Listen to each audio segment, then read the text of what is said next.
Ate abatuuze boogeredde abakulembeze b'e Makindye Ssaabagaba ebitongole olw'okulwawo okumaliriza oluguudo oluva e Kisigula okutuuka e Bunnamwaya ekizingamizza emirimu gyabwe.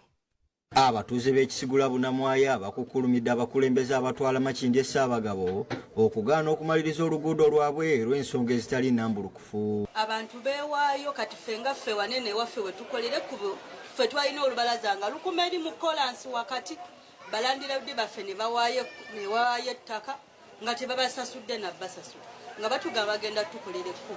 Naye tuli mu myaka 2 Mwami Katumba amala yajja n'alonkinga ekkubo ligaanye okuggwa.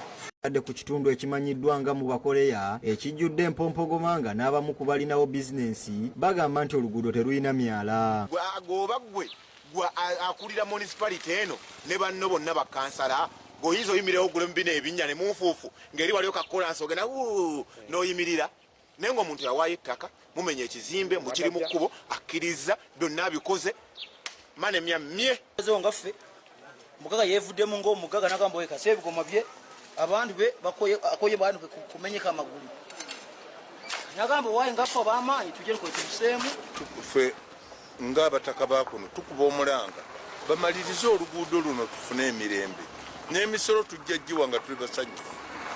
Omu ku bakulembeze abatwala ekitundu ky'e Bunnamwaya Godfrey Kiwanuka naye alina byalambuludde ku nsonga eno. Kunguudo waliwo abaazira kati tebaagala kumenyawo mayumba ago ekkubo ligende mu maaso n'okukolebwa. So nze n'alirowoozeza nti gavumenti y'amaanyi teri China, gavumenti teri Mexico.